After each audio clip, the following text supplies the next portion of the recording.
So hello guys, welcome to my YouTube channel. कैसे हैं आप सब? उम्मीद करते हैं सब ठीक ठाक होंगे और हम भी बिल्कुल ठीक ठाक हैं।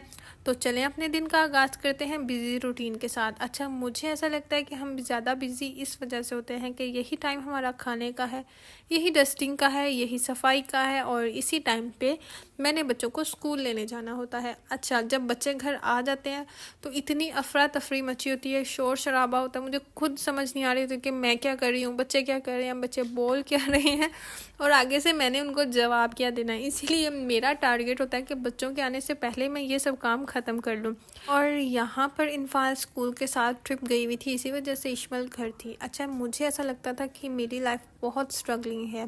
लगता नहीं, एक्चुअली है, क्योंकि एक साथ घर, बच्चे, स्कूल, एकेडमी सारा कुछ मैनेज करना बहुत मुश्किल था। लेकिन फिर मैंने रियलाइज़ किया कि यहाँ पर हर बंदा ही अपनी ज़िंदगी में अपनी तरह का स्ट्रगल कर रहा है।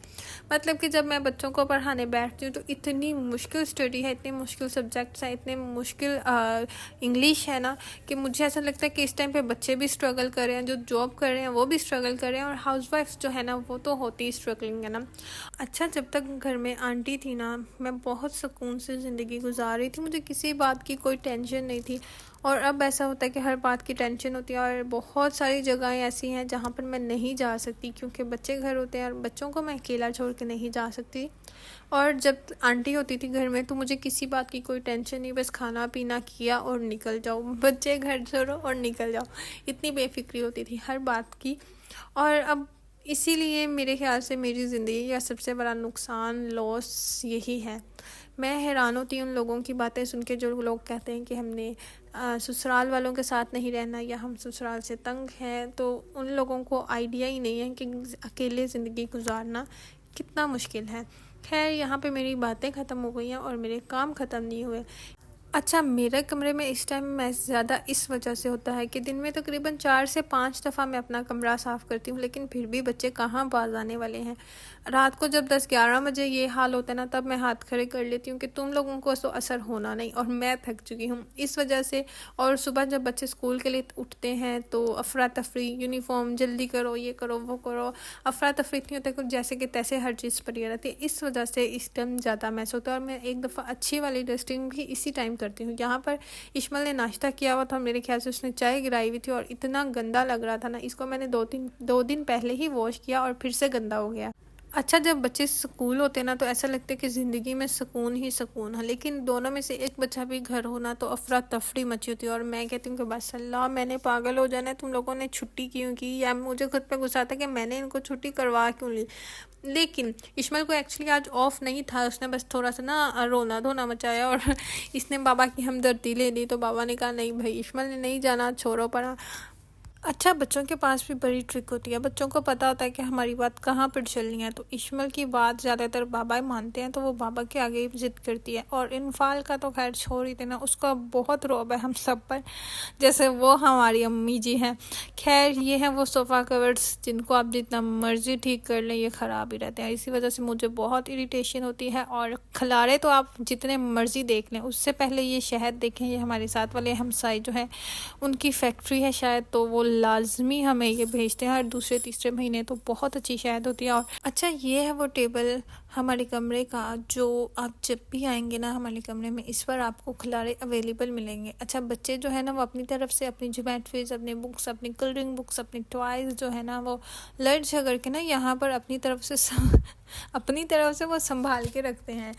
और दिन में मेरे ख्याल से मैं कोई 50 दफ़ा ये सब चीज़ें संभालती हूँ। और टॉयज़ तो हमारे माशाल्लाह ऐसे हैं ना कि आप देख के हैरान रह जाएंगे। हमारे पास जितने मर्ज़ी टॉयज़ हो ना, लड़ाई बच्चों की फिर भी रहती है। ये देखें, इतने टॉयज़ हैं कि अलमारी खोलो तो सारे टॉयज़ नीचे आ गिरते हैं।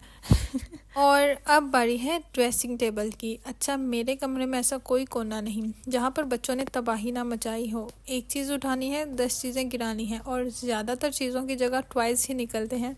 इसीलिए मेरी कोशिश होती होती है कि ज़्यादातर काम मैं खुद ही करूं, लेकिन बच्चे हैं ना कहीं पंगा लेकर ही रखते हैं।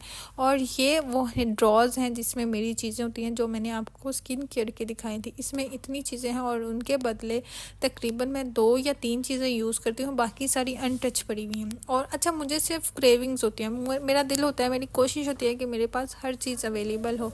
जिस तरह मुझे मेकअप का शौक़ है, इसी तरह मेरे पास ये चीज़ें भी हों, मुझे शौक़ होता है। और मेकअप की भी हर तरह की वैरायटी मेरे पास है और स्किन केयर की भी हर तरह की वैरायटी मेरे पास है, यूज़ मैं करूं या ना करूं। अच्छा खैर, ये हो गया हमारा कंप्लीट। और अब खाने की बारी है। खाने में मैंने आज बनाने थे चने वाले चावल। चने पक चुके हैं और चावल भी मैंने पानी में डाल के रख दिए हैं।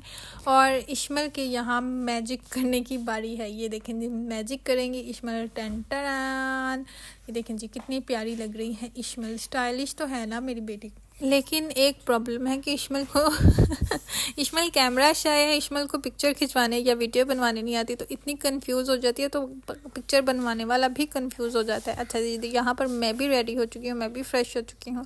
और बताएं हम लोग कैसे लग रहे हैं। और इसी के साथ इन्फाल के ट्रिप की वापसी का टाइम हो गया, तो मैं, इश्मल और इब्राहिम गए इन्फाल को लेने। लेकिन हम लोग जल्दी चले गए थे, तो हमें काफ़ी देर वहाँ पर इंतज़ार करना पड़ा। पहले तो मैं शौक़ से बैठ गई कि भाई सर्दियाँ आ गई हैं, धूप में बैठ जाएं, लेकिन एंड पे मुझे, इश्मल और इब्राहिम को इतना शदीद पसीना आ रहा था। और काफ़ी देर वेट करने के बाद तो आहिस्ता आहिस्ता बच्चे आना शुरू हो गए। और इन्फाल का कोई अता पता नहीं था। इन्फाल सबसे एंड पे आया और हम परेशान थे कि इन्फाल वहीं तो नहीं रह गई। और अल्लाह अल्लाह करके हमें इन्फाल नज़र तो आई, लेकिन उसे पता लग गया कि मम्मा व्लॉग बना रही हैं, तो वो फुल कंफ्यूज हो गई और अपना लंच लेके आई। लंच में थे नगेट्स एंड फ्राइज़। और वहाँ पर इन लोगों ने फ्रूट्स एंड जूस वगैरह, आई गेस चॉकलेट भी थी। जी भाई, इन्फाल भी मुझे बता रही है चॉकलेट भी इंजॉय की और लंच जो है वो साथ लेकर आ गए। इसके बाद भाई हम लोग गए ग्राउंड में जाकर मुझे बड़ा पछतावा होता है कि मैं यहाँ पे क्यों आ गई, क्योंकि यहाँ पे बच्चे जो है ना वो मानते ही नहीं वापसी पे।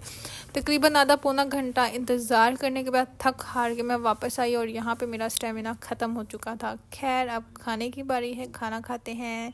और इसके बाद ये है वो अंकल जिनको पता होता है कि बस मैं चला जाऊँ और शादमान के बच्चे जो है ना पागल हो जाएंगे। अच्छा, बच्चों ने ये झूला लेना ही लेना है, दिन में 2 बार ही क्यों ना आ जाए। और इसी के साथ मेरी स्ट्रीमिंग का टाइम भी हो गया और एक मौजज़ा हुआ कि इन्फाल सो गई। और इन्फाल जब सोती है, इश्माइल बड़ा खुश होती है। और 2 घंटे बाद इन्फाल उठी और दोनों मेरे मुंह के आगे खड़ी थी। मैं बहुत ज़्यादा थकी हुई थी, खाना खाया, चाय पी और बच्चों को सुला दिया। और इसी के साथ मैं भी थक गई। व्लॉग करते हैं एंड बाय बाय, अल्लाह हाफिज़।